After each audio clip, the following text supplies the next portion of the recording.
Innal hamdalillah nahmaduhu wa nasta'inuhu wa nastaghfiruh wa na'udzu billahi min shururi anfusina wa min sayyiati a'malina may yahdihillahu fala mudhillalah wa may yudlil fala hadiyalah wa asyhadu an la ilaha illallah wahdahu la syarikalah wa ashhadu anna Muhammadan abduhu wa rasuluh sallallahu alaihi wasallam. Amma ba'du, para jamaah, para ikhwan dan akhwat rahimakumullah. Kita lanjutkan kajian kitab Al-Wajibat Al-Mutahattimat Al-Ma'rifah ala kulli muslim wa muslimah. Kita masih membahas tentang dalil jujur. Baik, kita baca dalil jujur.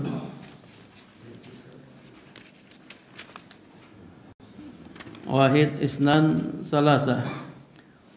Qala muallifu rahimahullahu ta'ala wa dalilu sidqi qauluhu ta'ala alif lam mim ahasiban nasu ayyutraku ayyakulu amanna wa hum la yuftanun walaqad fatanna allazina min qablihim fala ya'lamanna Allahu allazina sadaku wa la ya'lamanna al-kadzibin wa qauluhu ta'ala wa minan nasi may yaqulu amanna billahi wa bil yawmil akhir wa ma hum bimu'minin yukhadi'una Allah wallazina amanu wa ma yakhda'una illa anfusahum wa ma yash'urun fi qulubihim maradun fazadahumullahu marada wa lahum 'adzabun alimun bima kanu yakdzibun.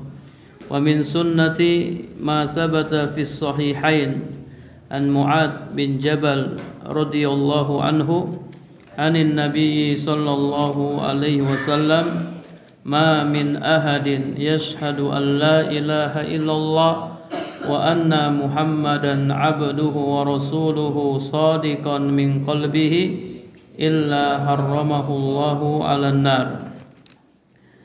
Baik, kita sampai pada dalil kedua. Dalil kedua yang dibawakan oleh penulis adalah surat Al-Baqarah ayat 8 sampai 10. Allah Subhanahu wa taala berfirman, "Wa minan nasi may yaqulu amanna billahi wa bil yawmil akhir wa ma hum bimu'minin."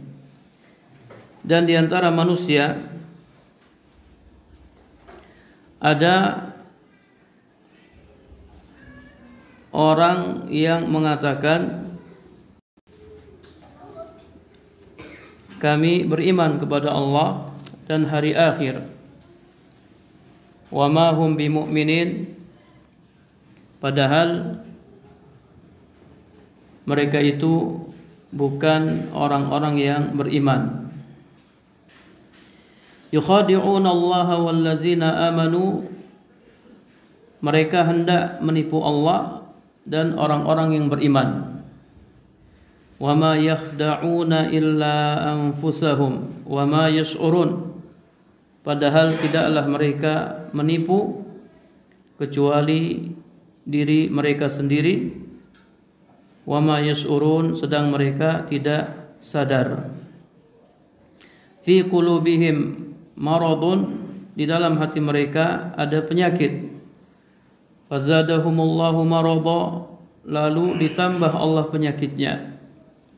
Walahum azabun alimun bima kanu yakdzibun, dan bagi mereka azab yang pedih disebabkan mereka berdusta, dan bagi mereka azab yang pedih disebabkan mereka berdusta. Taib, para jamaah yang dirahmati Allah Subhanahu wa taala, karena ini dalil tentang jujur, kira-kira mana syahid dari ayat ini? Mana syahid dari ayat ini yang menunjukkan bahwasanya jujur adalah syarat la ilaha illallah? Man ya'rif? Siapa yang tahu? Syahidnya mana? Syahidnya mana? Syahid yang menunjukkan bahwasanya jujur adalah syarat la ilaha illallah. Yukhadi'un Allah. Ada yang lain?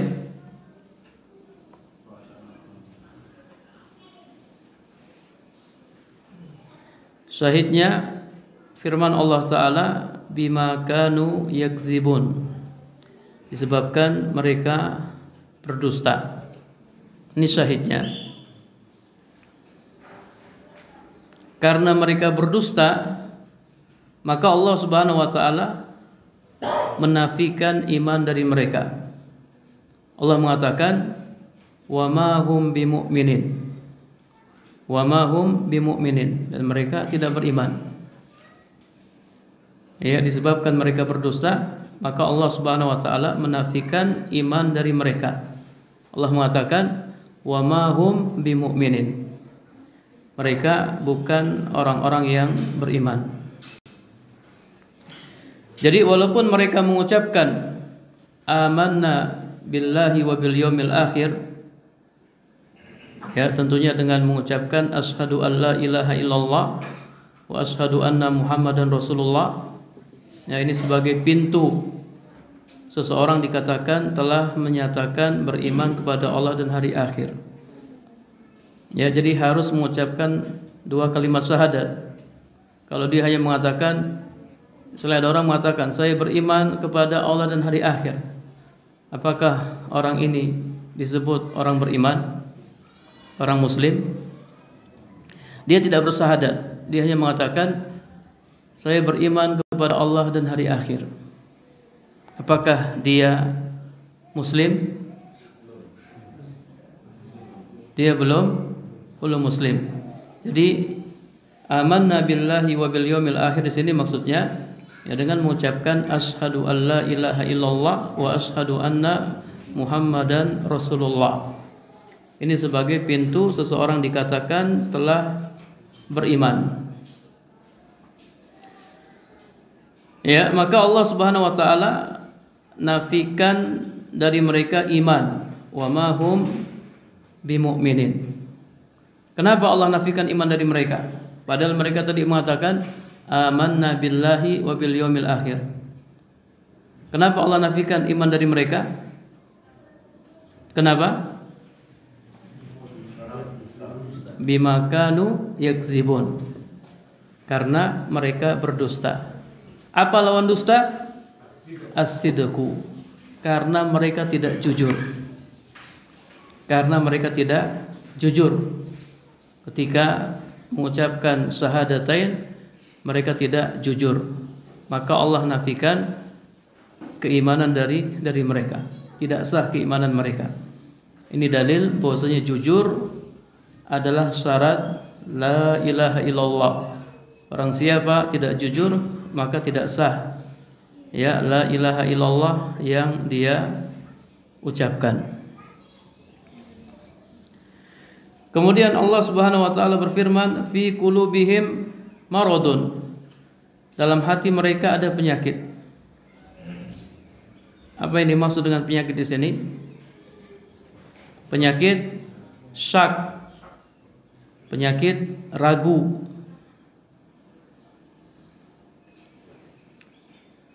Apa lawannya ragu? Yakin. Ya.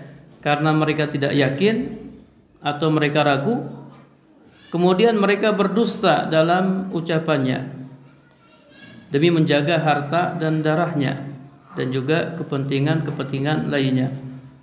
Jadi awalnya apa? Awalnya mereka ragu, kemudian mereka berdusta.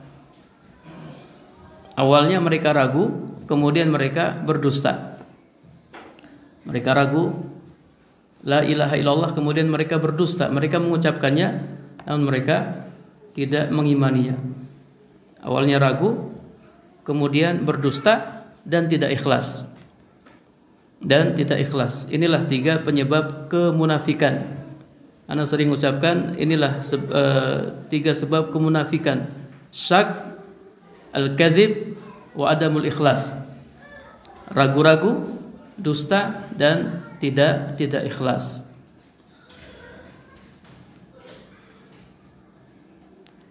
Jadi jelas ya dalil yang dibawakan oleh penulis ini jelas, kemudian istidlalnya juga jelas bahwasanya jujur adalah syarat la ilaha illallah. Kita lihat syarah.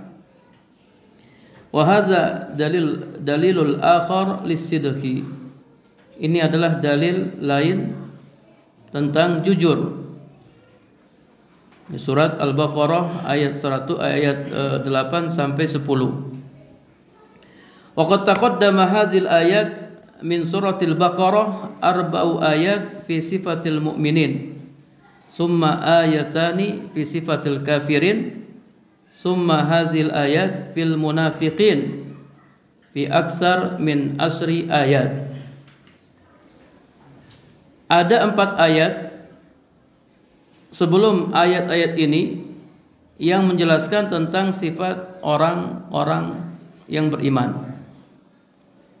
Berapa ayat yang menjelaskan tentang sifat orang yang beriman? Ada 4 ayat. Kemudian ada 2 ayat yang menjelaskan tentang sifat orang-orang kafir. Kemudian ayat-ayat ini menjelaskan tentang orang-orang munafik lebih dari 10 ayat. Kita bisa lihat dalam surat Al-Baqarah. Ini awal-awal surat Al-Baqarah. Al-Baqarah ayat berapa ini? Ayat 8. Ya. Kita lihat 4 ayat sebelumnya. Ayat 7, ayat 6, ayat 5, ayat 4. Ini menjelaskan tentang sifat orang-orang beriman. Walladzina yu'minuna bima unzila ilaika wa ma unzila min qablik wa bil akhirati hum yuqinun. Ulaika ala huda min rabbihim wa ulaika humul muflihun. Kemudian innal ladzina kafaru sawa'un 'alaihim a anzartahum am lam tunzirhum la yu'minun. Khatamallahu ala qulubihim wa ala sam'ihim wa ala absarihim ghishawah walahum azabun azim.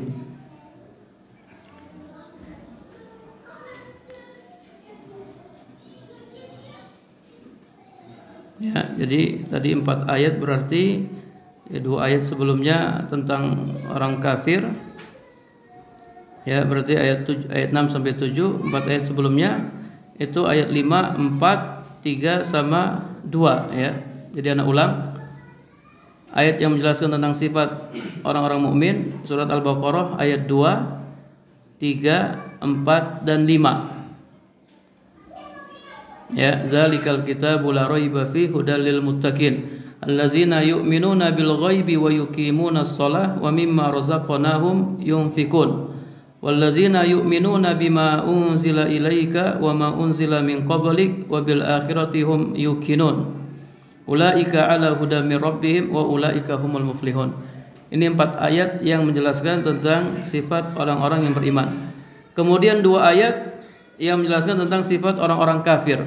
Itu surat Al-Baqarah ayat 6 dan 7. Innal ladzina kafaru sawa'un 'alaihim a anzartahum am lam tunzirhum la yu'minun. Khatamallahu ala qulubihim wa ala sam'ihim wa ala absarihim ghishawah wa lahum azabun azim. Ini tentang sifat orang-orang kafir. Kemudian ayat 8 ya sampai beberapa ayat setelahnya, jadi kata penulis lebih dari 10 ayat menjelaskan tentang sifat orang-orang munafik. Kenapa orang-orang munafik lebih banyak ayatnya daripada orang-orang kafir? Orang kafir hanya 2. Allah jelaskan di 2 ayat.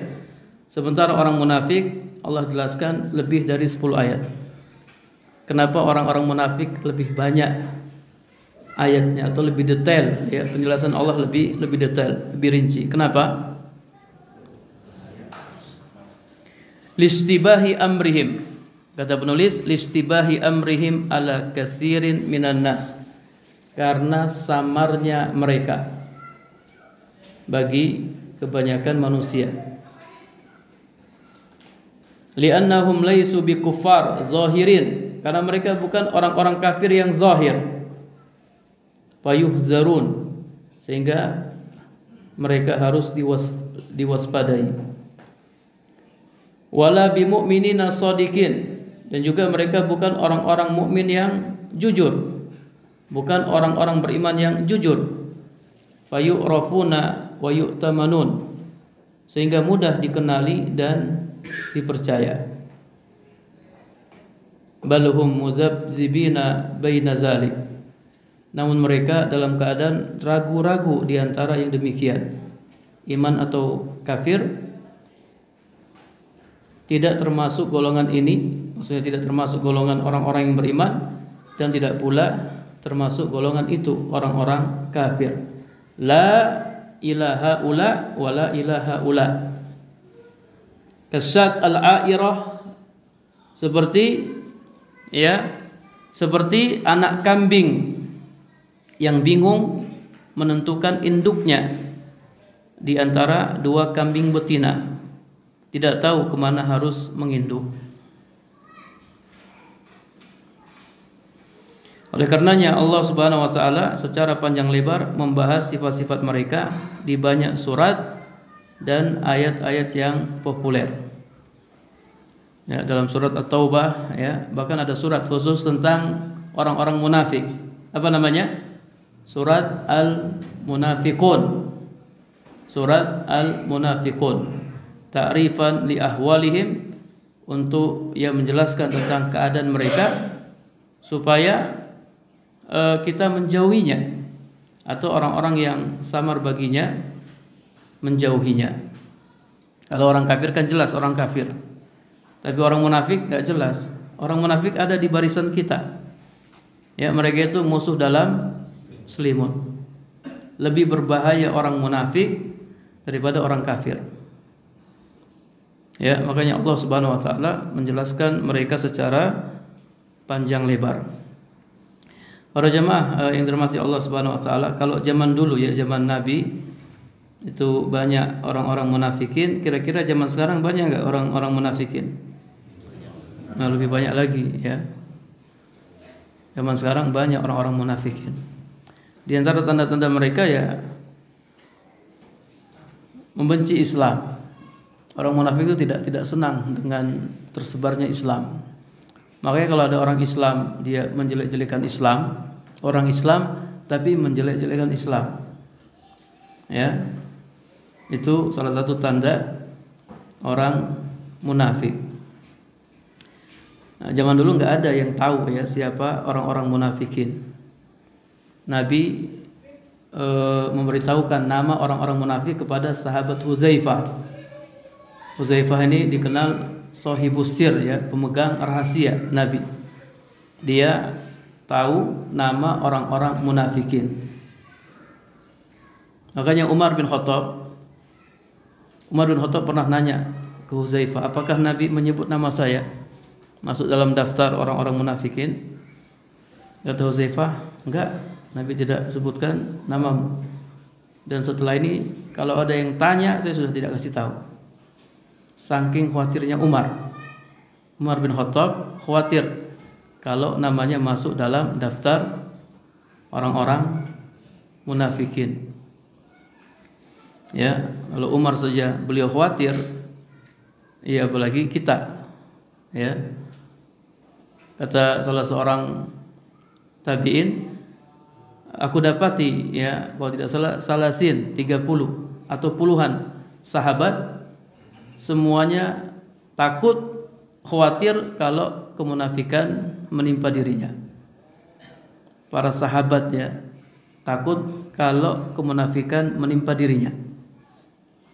Ya, nifak dalam pengertian yang umum. Nifak itu menampakkan kebaikan dan menyembunyikan keburukan. Jadi kalau di depan orang, masya Allah kayak kayak malaikat ya. Tapi kalau dia sendiri ya, kalau tidak ada orang kayak syaitan. Depan orang dia baik, tapi di belakang dia tidak baik. Ini bagian dari kemunafikan. Termasuk orang yang tidak amanah ya. Itu juga bagian dari kemunafikan. Orang yang suka bohong ya, itu bagian dari kemunafikan dan seterusnya. Jadi untuk selamat dari kemunafikan itu susah sekali, sulit sekali. Makanya para sahabat mereka sangat khawatir kalau diri mereka ditimpa kemunafikan. Faqala ta'ala, Allah Ta'ala berfirman, wa minan nasi may yaqulu amanna. Dan di antara manusia ada orang yang mengatakan kami beriman. Ai bilisani faqat duna qalbihi.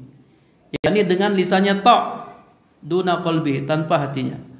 Jadi mengatakan beriman dengan lisannya tok sementara hatinya tidak beriman. Fa huwa kazibun mukhadiun. Dia berdusta dan menipu. Dan tipu dayanya aidatun alaihi, akan kembali kepadanya. Kira-kira kalau dia menipu, yang dia tipu Allah, yukhadi'un Allah. Mereka hendak menipu Allah dan orang-orang yang beriman. Ketika yang dia tipu Allah, itu bahayanya kembali kepada siapa? Kepada dirinya sendiri. Jadi tipu daya mereka akan kembali kepadanya. Walakinnahu la yash'ur bidzalika. Akan tetapi dia tidak menyadarinya. Lihamkihi wa jahli, karena kebodohannya, karena kepandirannya. Wa qauluhu, dan firman Allah Ta'ala, fi qulubihim maradun, di dalam hati mereka ada penyakit. Ai syakkun wa raibun wa nifakun. Itu penyakit syak, penyakit ragu-ragu, penyakit bimbang, dan penyakit nifak. Ini penyakit apa nih? Ini penyakit apa? Ragu-ragu, bimbang, nifak. Ini penyakit hati ya. Penyakit hati, bukan penyakit jasad ya. Ini penyakit hati. Jadi ragu-ragu, bimbang, kemudian nifak, ini penyakit. Fazadahumullahu marada, lalu penyakitnya ditambah oleh Allah. Li'annal jaza' min jinsil amal, karena balasan itu sesuai amalan. Walahum azabun alimun, dan bagi mereka azab yang pedih. Kama qala ta'ala, sebagaimana Allah Ta'ala berfirman, innal munafiqina fi darkil asfali minan nar. Sesungguhnya orang-orang munafik ditempatkan pada tingkatan yang paling bawah dari neraka. Kenapa bisa demikian? Wadzalika bima kanu yakzibun, karena mereka berdusta. Maka ayat ini menunjukkan bahwasanya jujur adalah syarat la ilaha illallah wa annal kadzib yunafihi. Bahwasanya dusta itu bisa menafikannya. Selesai ya pembahasan dalil yang kedua, surat Al-Baqarah ayat 8 sampai 10. Jadi syahidnya mana ikhwan? Bima kanu yakzibun. Gimana istidlalnya? Bagaimana pendalilannya? Saya yang bisa jelaskan? Kalau sudah ketemu syahidnya, insyaallah mudah ya untuk menjelaskannya. Ayo, saya yang bisa jelaskan syahidnya bima kanu yakzibun. Kira-kira penjelasannya bagaimana?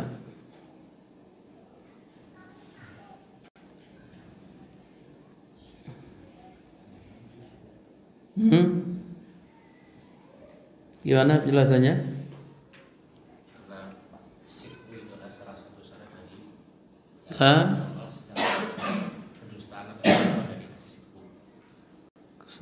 Sementara kedustaan lawan dari as-sidqu. Taib, yang lain, ikhwan. Jadi syahidnya bima kanu yakzibun, disebabkan mereka berdusta. Karena mereka berdusta, Allah menafikan keimanan mereka. Ya, wa ma hum bimu'minin. Karena mereka berdusta, Allah nafikan keimanan mereka. Jadi walaupun mereka mengatakan kami beriman kepada hari akhir, atau mereka mengatakan asyhadu alla ilaha illallah wa anna muhammadan rasulullah, Allah nafikan keimanan mereka. Allah mengatakan wa ma hum bimu'minin. Mengapa? Karena mereka berdusta. Apa lawannya dusta? Apa lawannya dusta? Jujur. Karena mereka tidak jujur.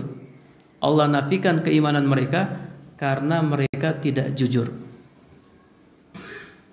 Ya, kalau mereka jujur, Allah tidak nafikan keimanan mereka. Cuman karena mereka tidak jujur, Allah nafikan keimanan mereka. Keimanan mereka tidak sah. La ilaha illallah yang mereka ucapkan tidak sah karena mereka tidak jujur. Baik. Nah, sebagaimana balasan orang munafik itu adalah neraka paling dasar ya. Akan lebih kejam dari orang Kafir. Terus Ustaz, apakah dosa kemunafikan itu tidak diampuni sampai dia taubat? Nah, apakah dosa kemunafikan tidak diampuni? Jadi nifak itu nanti ada anwa'un nifak, ada nifak i'tiqadi. Ya, nifak akbar. Nifak akbar itu sejajar dengan syirik akbar. Sejajar dengan kufur akbar. Kemudian ada nifak amali. Nifak amal itu nifak asghar. Sama dengan syirik asghar. Jadi nifak i'tiqadi ini sama seperti syirik. Ya, Allah tidak mengampuni dosa syirik. Berarti Allah juga tidak mengampuni dosa nifak akbar, nifak i'tiqadi. Dan nanti kita akan sampai pada penjelasan innallaha la yaghfiru ay yushraka bih. Allah tidak mengampuni dosa syirik. Bagi siapa? Bagi yang mati dan dia belum bertobat dari syiriknya. Adapun kalau dia berbuat syirik kemudian dia bertobat, maka diampuni oleh Allah Subhanahu wa taala. Innallaha yaghfiru dzunuba jami'an. Sesungguhnya Allah mengampuni semua dosa. Semua dosa ini masuk dalamnya syirik bila pelakunya bertobat darinya. Ya, sebelum dia meninggal dia bertobat dari kesyirikan, maka dosa syiriknya diampuni. Adapun kalau dia tidak bertobat kemudian dia mati, itulah dosa syirik yang tidak diampuni. Berarti nifak i'tiqadi juga sama seperti itu. Kalau pelakunya tidak bertobat dari nifak i'tiqadi, maka dosa nifaknya tidak diampuni. Dia masuk neraka dan kekal di dalamnya. Tapi kalau dia bertobat, ya sebelum dia meninggal, dia bertobat dari nifak i'tiqadi, maka diampuni oleh Allah Subhanahu wa taala. Ya. Jadi nifak itu ada dua, ada nifak akbar, ada nifak asghar. Nifak akbar sama seperti syirik akbar. Hati-hati dengan kemunafikan ya. Karena nifak itu dari kecil bisa jadi besar. Sama seperti syirik ya. Syirik kecil itu bisa jadi syirik besar. Maka ketika para ulama mendefinisikan syirik kecil itu perantara kepada syirik akbar. Kalau syirik kecil terus-menerus dilakukan, maka bisa jadi syirik akbar. Nifak juga seperti itu. Nifak asghar kalau terus-menerus dilakukan itu bisa menjadi nifak akbar. Nifak akbar. Nah,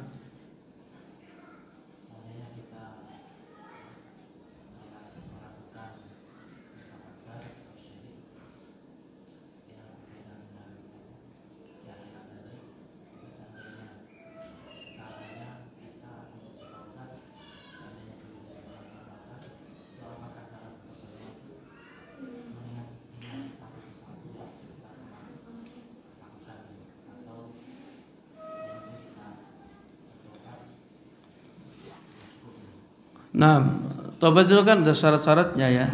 Tobat itu ada syarat-syaratnya. Yang pertama, tobatnya ikhlas kepada Allah. Ya. Yang kedua, dia meninggalkan maksiat yang dia lakukan. Kalau dulu pernah berbuat syirik akbar ya, kalau dia bertobat dia tidak boleh lagi berbuat syirik akbar. Kemudian yang berikutnya dia menyesalinya. Harus ada perasaan menyesal. Benar-benar menyesal dulu pernah berbuat syirik akbar. Kemudian yang berikutnya dia bertekad kuat untuk tidak mengulangnya. Ya, harus punya tekad yang kuat, saya tidak akan lagi melakukan syirik akbar. Kemudian tobat pada waktunya. Tobat pada waktunya dibagi oleh para ulama ada dua. Bertobat sebelum nyawa sampai di kerongkongan. Kalau nyawa sampai di kerongkongan atau ruh sampai di kerongkongan, maka pintu tobat sudah ditutup. Atau sebelum matahari terbit dari sebelah barat. Kalau matahari terbit dari sebelah barat, maka pintu tobat sudah tertutup. Ya, jadi bertobat kepada Allah ya dengan memenuhi syarat-syarat bertobat. Nah, contoh nifak akbar sama nifak asghar. Nifak akbar ya nifaknya orang-orang munafik di zaman Nabi. Jadi menampakkan iman tapi menyembunyikan kekufuran. Mereka mengucapkan la ilaha illallah tapi mereka tidak percaya dengan la ilaha illallah. Apa tujuan mereka mengucapkan la ilaha illallah? Supaya darahnya terjaga, hartanya juga terjaga. Jadi untuk kepentingan dunia. Makanya kata para ulama, orang yang tidak memenuhi syarat la ilaha illallah, dia mengucapkan la ilaha illallah, kemudian dia tidak memenuhi syarat-syaratnya, la ilaha illallah yang dia ucapkan tidak bermanfaat di akhirat. Di akhirat tidak bermanfaat. Tapi di dunia masih mungkin bermanfaat. Ya, masih mungkin bermanfaat. Dia mengucapkan la ilaha illallah, kemudian dia dihukumi muslim secara zahir. Dia tidak boleh dibunuh, dia tidak boleh ditumpahkan darahnya, dan tidak boleh diambil hartanya. Dia dapat manfaat di dunia, tapi di akhirat dia tidak dapat manfaat. Ya, adapun nifak asghar ya, kalau dia berbicara dia berdusta, itu nifak asghar. Kalau dia dikasih amanah, dia tidak amanah. Ya, kalau bicara amanah ini susah sekali ya. Untuk amanah itu susah sekali, sulit. Makanya kita ini sadar atau tidak sadar terkadang kita jatuh dalam nifak asghar.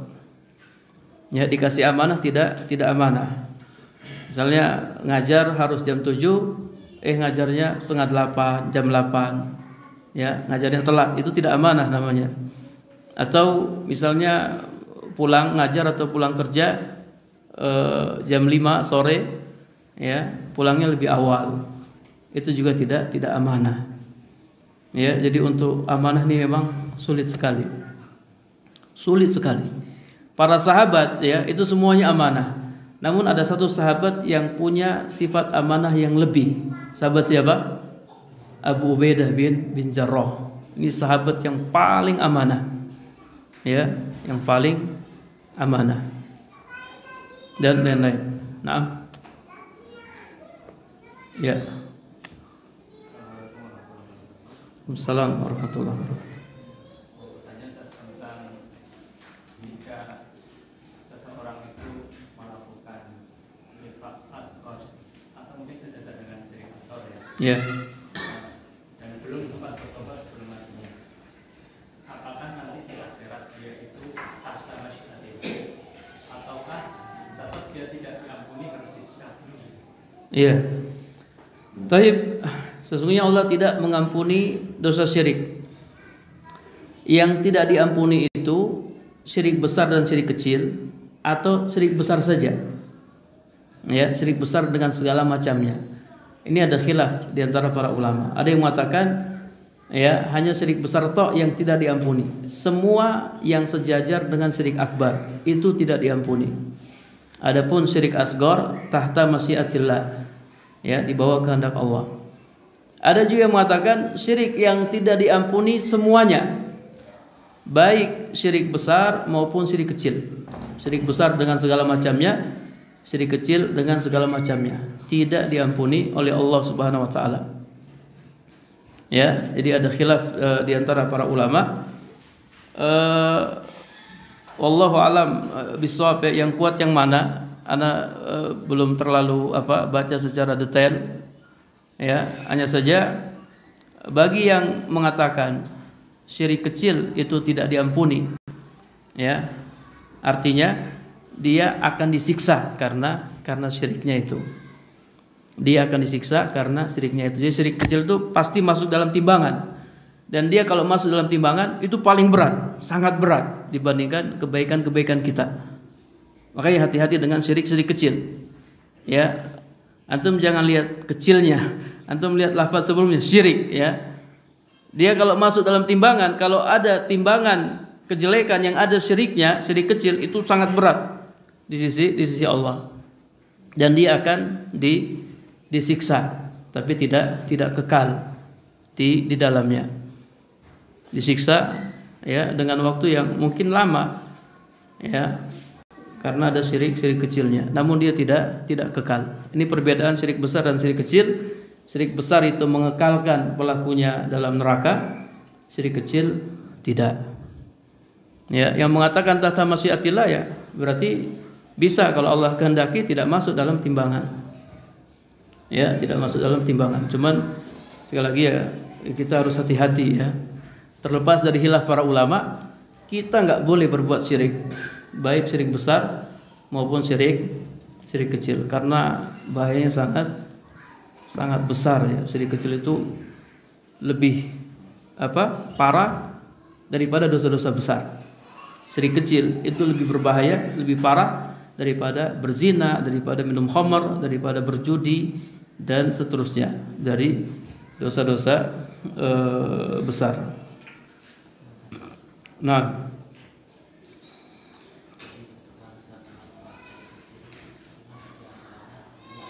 ya.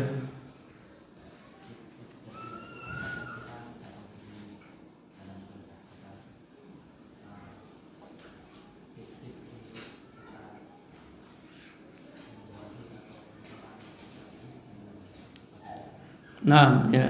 Jadi gimana caranya supaya kita terhindar dari riya? Ya, antum ma'rifatullah, ya, antum harus kenali Allah. Ini udah ada kajian sama Ustaz Abu Isa, lebih dekat mengenal Allah.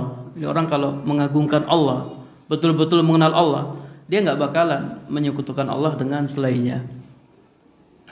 Ya, jadi ibadahnya itu bukan karena yang lainnya, karena Allah Subhanahu wa taala.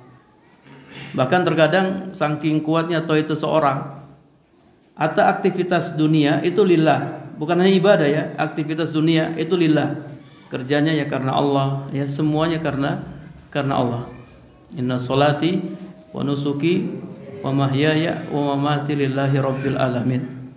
Ya, salatku, sesembelihanku, hidupku dan matiku hanya untuk Allah Rabb semesta alam. Semuanya untuk Allah Subhanahu wa taala. Jadi memang harus betul-betul mengenal Allah, kemudian juga harus rajin ngaji tauhid, ya, supaya kita mengagungkan Allah, ya, dan kita tidak menyekutukan Allah dengan yang lainnya. Apakah pantas Allah kemudian manusia, kemudian kita sudah mengenal Allah, kita tahu manusia ini kan sangat penuh kekurangan, kalau Allah Maha sempurna. Apakah pantas kita nyari pujian dari ini manusia yang penuh kekurangan? Ya, nyari wajah manusia, bukan nyari wajah Allah. Orang yang mengenal Allah, dia nggak bakalan, ya, menyamakan Allah dengan makhluknya. Yang dia cari itu pujian dari Allah, bukan pujian dari manusia. Dan tentu ini berat, ya, berat. Kalau Nabi mengatakan akhwafu ma akhafu alaikum asyirkul asghar wa su'ila anhu ar-riya, sesuatu yang paling aku khawatirkan menimpa kalian disirikan para sahabat, adalah syirik kecil. Ketika ditanya apa syirik kecil itu, riya. Nabi sangat khawatir para sahabat jatuh dalam syirik kecil, yaitu riya.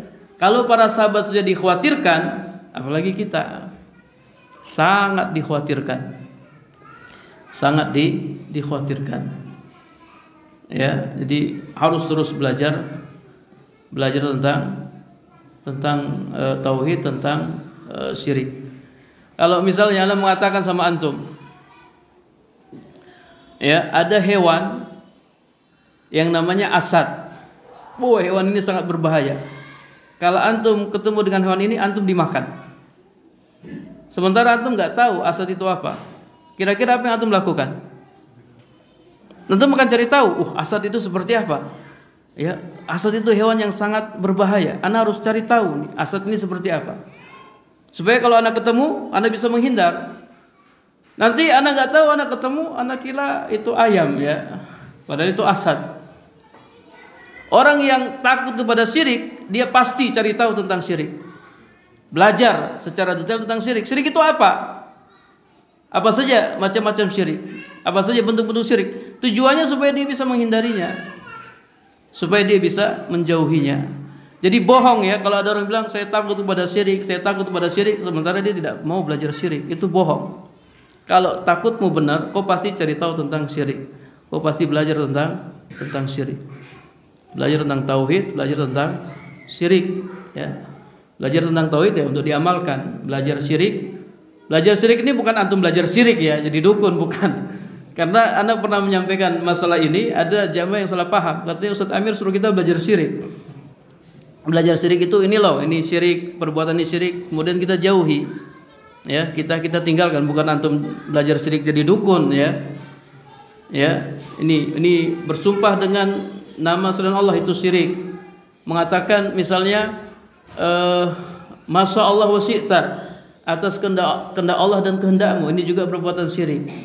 Ya, pakai jimat itu perbuatan syirik. Kita tahu oh ini perbuatan syirik, kemudian kita menghindarinya, ya, kita menjauhinya. Jadi harus belajar tauhid, ya, terus belajar tauhid. Allahu a'lam bishawab. Daisa, ya, kita dengarkan azan dulu.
Baik, kemudian dalil yang terakhir, ya, dalil tentang jujur.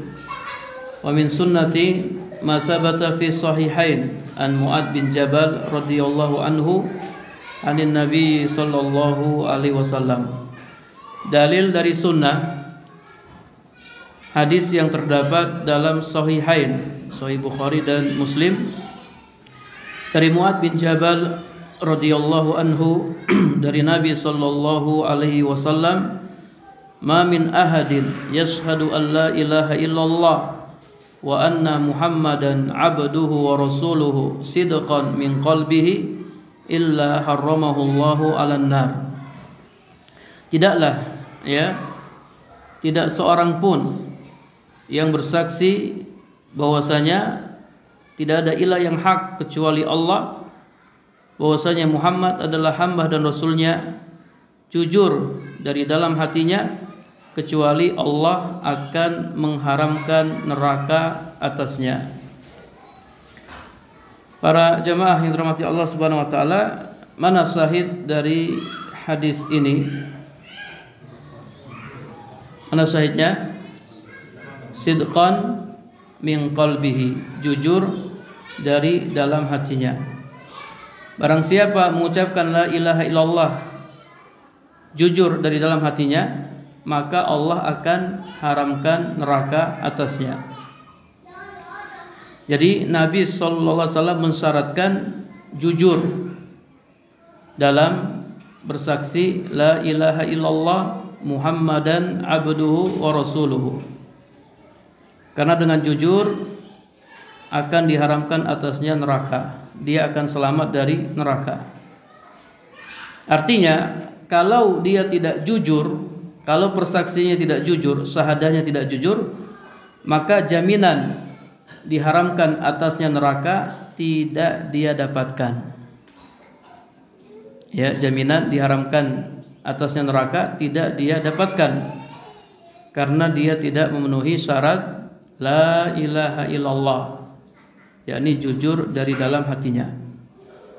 Sidqan min qalbihi, jujur dari dalam hatinya, merupakan syarat diharamkan atasnya neraka. Jujur dari dalam hatinya merupakan syarat diharamkan atasnya neraka. Jadi selamat dari neraka atau masuk surga itu sangat bergantung dengan syarat ini. Syarat jujur dan juga syarat-syarat lainnya. Ana ulang ya. Selamat dari neraka dan masuk surga itu sangat bergantung dengan syarat ini, syarat jujur dan juga syarat-syarat la ilaha illallah yang lainnya.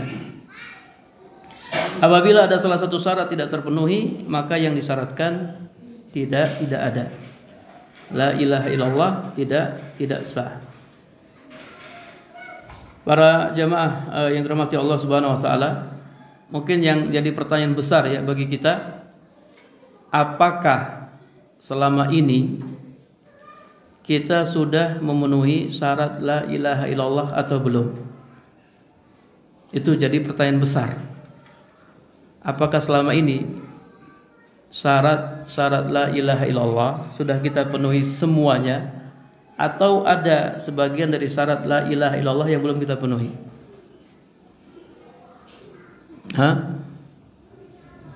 Kira-kira sudah atau belum?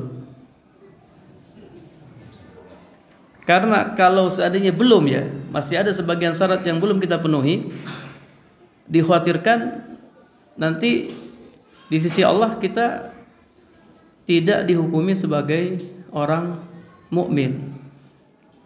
Jadi muslim indan nas, muslim menurut orang, tapi laisa muslim indallah, bukan muslim indallah. Ya, anak ketika baca syarah ini mungkin pembahasan yang paling kalau bagi anak pribadi ini yang paling anak takutkan. Ya. Jangan-jangan kita di sisi Allah tidak menilai kita sebagai seorang muslim. Di sisi manusia kita muslim, tapi di sisi Allah ternyata kita tidak muslim. Karena ada syarat la ilaha illallah yang belum kita penuhi.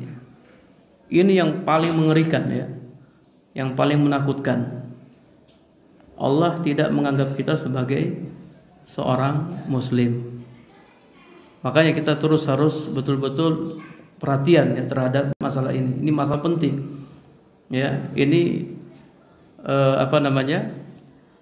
kita bahagia atau kita sengsara, masuk surga ya atau masuk neraka, selamat dari neraka, ini sangat bergantung dengan ini, dengan syarat-syarat la ilaha illallah.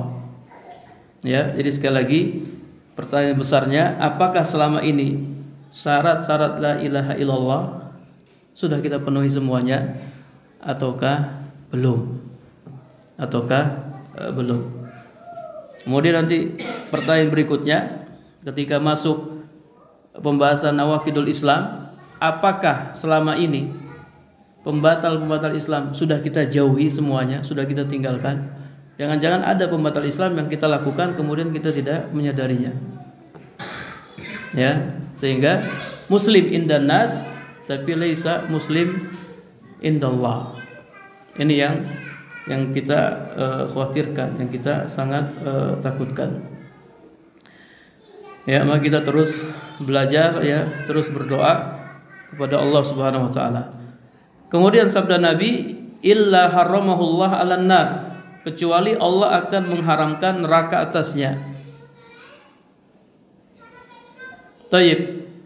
Muncul pertanyaan. Sebenarnya sudah kita bahas ya dalam hadis tentang ikhlas.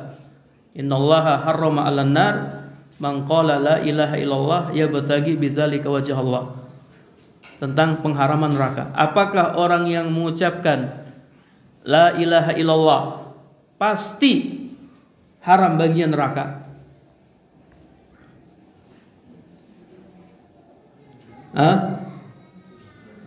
Apakah orang yang mengucapkan la ilaha illallah pasti haram bagian neraka? Belum tentu. Kenapa belum tentu?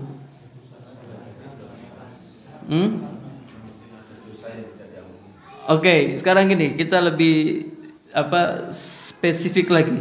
Apakah orang yang mengucapkan la ilaha illallah dengan memenuhi syarat-syaratnya pasti diharamkan atasnya neraka?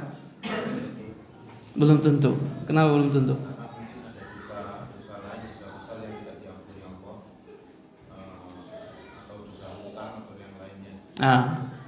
Karena bisa jadi ada dosa-dosa lain yang dilakukan, dosa-dosa besar misalnya. Ya, jadi orang yang jadi pengharaman neraka itu ada dua makna. Kata para ulama ada dua makna. Pengharaman sama sekali, dia sama sekali tidak masuk neraka. Allah haramkan atasnya neraka, ya, secara total. Karena la ilaha illallah dia sempurna. La ilaha illallah itu sempurna dalam artian ya dia mungkin tidak melakukan dosa besar atau dia pernah melakukannya kemudian dia bertobat. La ilaha illallah sempurna sehingga dia tidak masuk neraka sama sekali, langsung masuk surga. Ada orang-orang yang langsung masuk surga ya tanpa dihisab dan tanpa diazab. Tauhidnya sempurna. Ada pengharaman yang kedua, pengharaman tapi tidak selamanya. Ya, pengharaman tapi tidak selamanya. Dalam artian dia akan disiksa di neraka, namun tidak kekal di neraka. Orang yang mengucapkan la ilaha illallah bisa jadi dia akan masuk neraka, disiksa di neraka karena dosa-dosanya, namun Allah haramkan neraka untuk membakarnya selama-lamanya. Jadi yang diharamkan tahrim muabbad, haram selamanya. Ini yang dinafikan.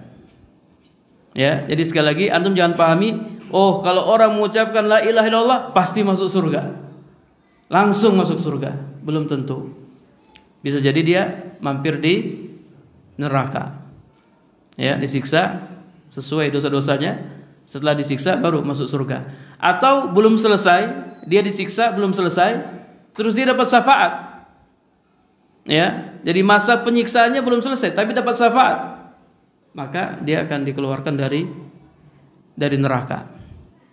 Atau baru mau masuk neraka. Jadi ada orang secara timbangan amal dia harus masuk neraka, tapi dia dapat syafaat, nggak jadi masuk neraka. Dapat syafaat, nggak jadi masuk neraka. Ada yang memang sudah masuk neraka, sudah disiksa, kemudian dapat syafaat, dikeluarkan dari neraka. Ya, Besok kalau antum ahlul jannah ya, mudah-mudahan kita semua jadi ahlul jannah. Ya, antum lihat teman antum ada masuk neraka, antum kasih syafaat. Ya, atau mungkin dia sudah masuk neraka, antum cari-cari mana fulan ini. Dulu kita ngajinya bareng ya di Masjid Baitul Muhsinin, Al Muhsinin ya. Mana si fulan? Kok enggak kelihatan? Ya, oh ternyata dia di neraka. Antum kasih syafaat. Antum kasih syafaat supaya dia keluar dari neraka. Nah, yang kisah sahabat ketika perang, dalam peperangan ketika mau dibunuh terus dia mengucapkan la ilaha illallah, terus sama sahabat itu dibunuh terus Rasulullah mengingatkan itu gimana penjelasannya? Jadi itu kalau tidak salah Usamah ya. Usamah. Itu penjelasannya ya para jamaah. Jadi orang yang mengucapkan la ilaha illallah tidak boleh dibunuh. Haram darah dan hartanya. Ya. Kata Usamah kan ketika itu, jadi orang ini ceritanya, dia habis bunuh orang muslim. Ini orang kafir ini bunuh orang muslim. Dia banyak bunuh orang muslim. Kemudian dia dikejar oleh Usamah. Ya. Pas Usamah mau bunuh dia bersyahadat. Asyhadu alla ilaha illallah wa asyhadu anna Muhammadan Rasulullah. Menurut Usamah, dia mengucapkan la ilaha illallah karena dia takut mau dibunuh. Akhirnya tetap dibunuh oleh Usamah. Nah, sampai kepada Nabi marah. Ya, Usamah menyampaikan alasannya, kata Nabi, apakah kau telah belah dadahnya? Kau tahu isi hatinya? Ya, Usamah pun yang merasa bersalah. Usamah berkata, seandainya ya waktu itu saya belum masuk Islam. Ya. Saking menyesalnya dia. Nah, setelah itu dia ambil pelajaran dari peristiwa yang dialami. Ketika terjadi perang di antara para sahabat, Usamah tidak terlibat. Saya tidak akan membunuh orang yang bersyahadat. Nah, pernah ditegur keras oleh Rasulullah Sallallahu Alaihi Wasallam. Jadi orang kalau ngucapin la ilaha illallah udah muslim. Secara zahir dia muslim, tidak boleh ditumpahkan darahnya. Ya, tidak boleh diambil harta walaupun sedang kondisi perang. Itu mau bunuh la ilaha illallah, udah masukin pedang. jangan dibunuh. Jangan dibunuh.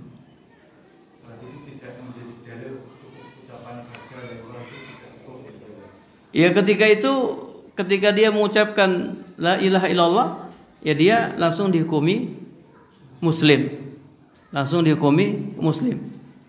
Masalah syarat apakah dia penuhi kan kita tidak tahu. Ini orang penuhi syarat atau tidak penuhi syarat. Pokoknya mengucapin la ilaha illallah, kita antum hafal enggak syaratnya? Coba sebutkan syaratnya. Tidak seperti itu. Dia mengucapkan sudah, kita langsung tahan diri kita. Nah, terkait dengan hadis di tokoh. ya.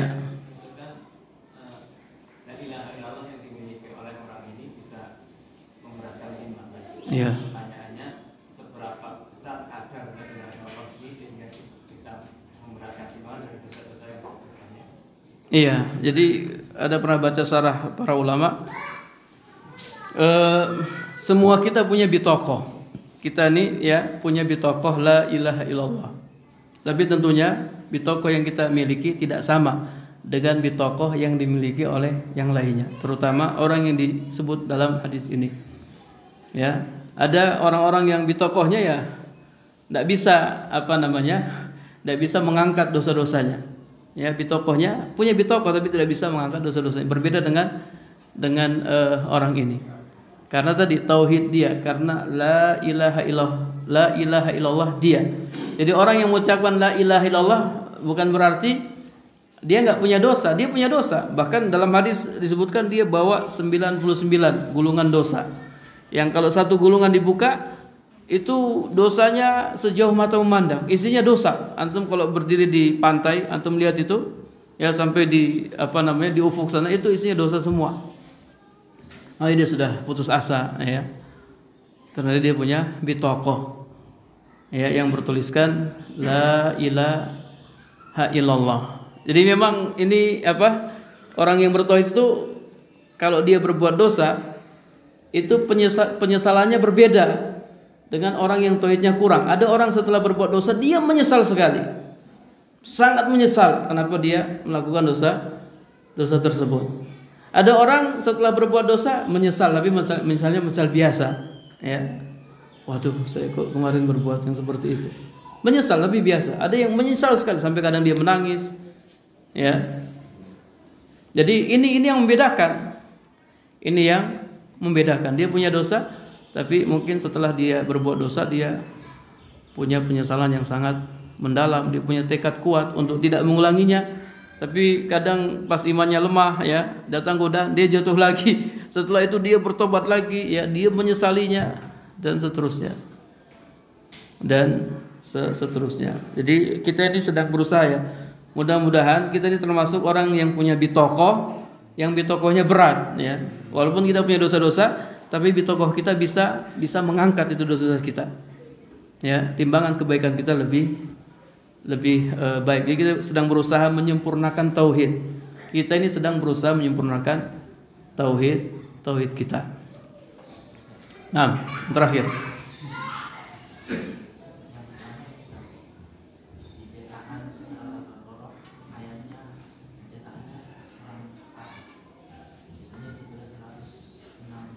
Ya itu salah itu, ya. Itu salah.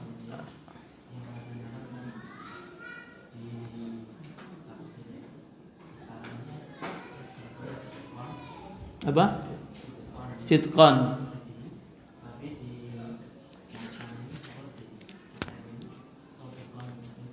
Iya. Ya, jadi situ ada perbedaan.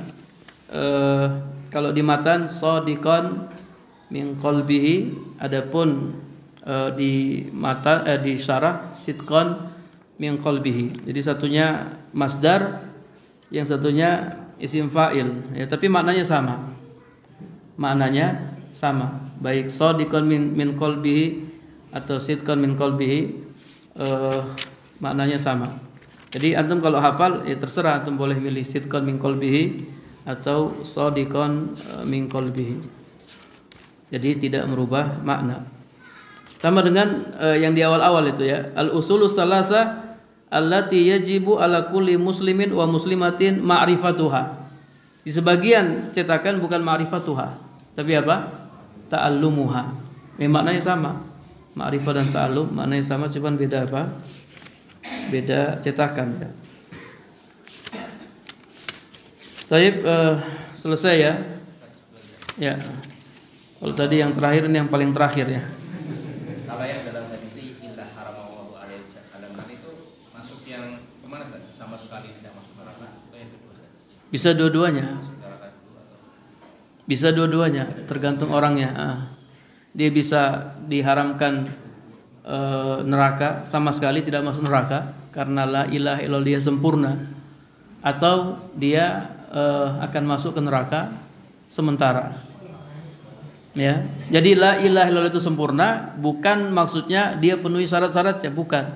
Tapi semuanya konsekuensi tauhid dia lakukan. Jadi semua perintah Allah dia kerjakan, semua larangan Allah dia tinggalkan. Kayak Nabi Ibrahim. Nabi Ibrahim itu orang yang punya la ilaha illallah yang sempurna. Dia mentahqiq tauhid. Itu maksudnya la ilaha illallah dia sempurna. Ya, adapun orang yang memenuhi syarat-syaratnya itu belum dikatakan sempurna. La ilaha illallah dia sah.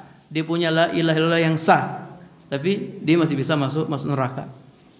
Ya, dan la ilaha illallah dia yang sah itu belum tentu bisa sempurna. Bisa ada kekurangannya. Kalau antum ingin tahu siapa orang yang sempurna tauhidnya, ya Nabi Ibrahim alaihissalam, Nabi Muhammad, kemudian Nabi Ibrahim. Ya, nah kita sedang berusaha untuk menyempurnakan la ilaha illallah kita. Makanya kalau ada orang muslim masuk neraka dia muslim, itu bukan berarti la ilaha illallah dia tidak sah, bukan. Kalau tidak sah ya kekal di neraka. Kalau tidak sah kekal di neraka. Dia masuk neraka karena dosa-dosanya, tapi la ilaha illallah dia sah tapi tidak sempurna atau belum sempurna. Ya.